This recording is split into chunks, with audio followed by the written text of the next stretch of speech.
largemouth. Big largemouth, Jason. Hell yeah!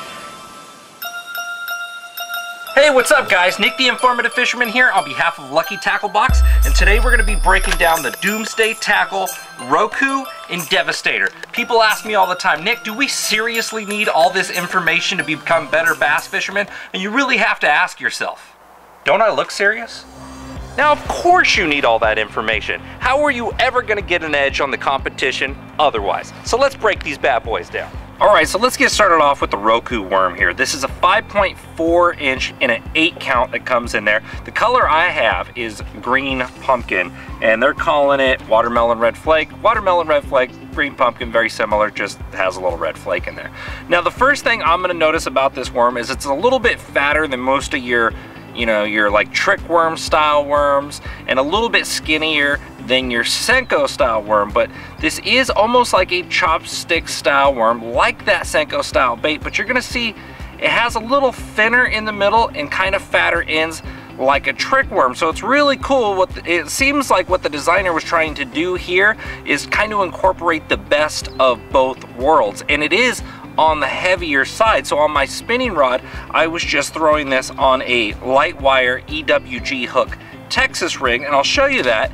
And the bait had enough weight to where I can make a far cast, and it was sinking great with a great wobbling, wiggling motion.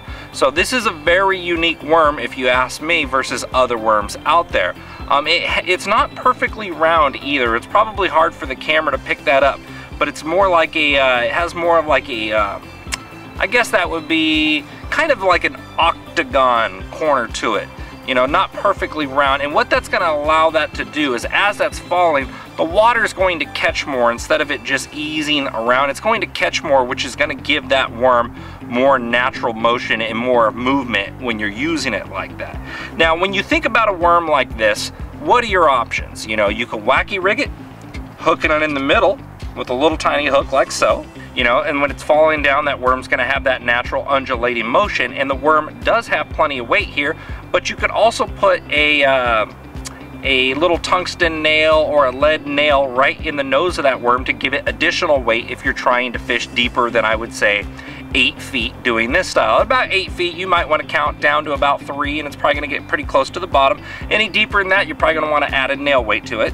Now, I want you to keep in mind something here. A lot of people look at these bigger, heavier duty EWG hooks, and yes, this is a 5.0 and this is a 3, but the thicker hook here is a much heavier hook versus a lighter wire hook, a thinner diameter hook. This guy here, if you're flipping it into heavy cover or structure, let's say you pitch that worm inside a bush or a tree and you're fishing it on heavier line, that stouter hook is going to allow you to rip that fish out of there. But what happens is, if you're fishing this in open water or dragging it along the bottom, a lighter wire hook is going to get you much more subtle action and movement, and it's going to get you more bites. So if this was a 4.0 and that was a 4.0, but this one was thicker, versus this one being lighter, the lighter wire is going to get you more bites and more movement, more natural movement out of your worm. But if you were to flip this into heavy structure or cover, it can bend out and you can't pull the fish as easy. But you can fish this on lighter line, so you can make farther cast, and it's going to get you more bites. So really give that some thought, guys. The smaller the hook, the lighter diameter, the more bites you have, but you lose control over the fish. So if you're fishing open structure, open cover, you know, there's really nothing for them to run into, fish that lighter line and a lighter hook, and you are going to get more bites like that. You can also drop shot this worm, Texas rig it, just like we were just talking right there. This is going to be a new worm for you guys out there. I guarantee you that's going to put a heck of a lot of fish in the boat, and already has been for me. So let's move on to the Doomsday Devastator. This is a 3.8 inch. This color's the beatdown. It's like a black and blue.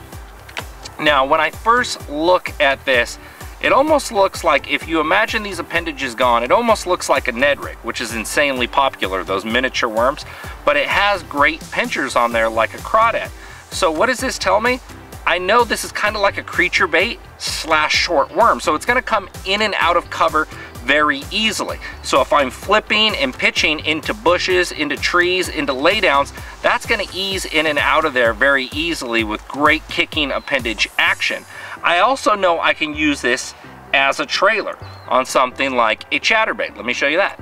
So if you see right here on the chatterbait, I have those appendages sideways to where it looks more like a bait fish. As it's chattering like this, those appendages are going to be out like that.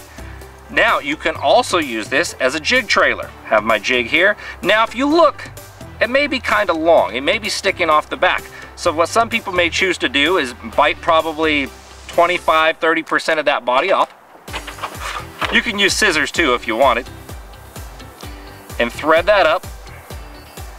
And that'll be also a fantastic jig trailer. Now you can see those pinchers. Now I also have those pinchers laying flat to where if I was gonna hop the jig, you would see those appendages kick like crawdad pinchers like so.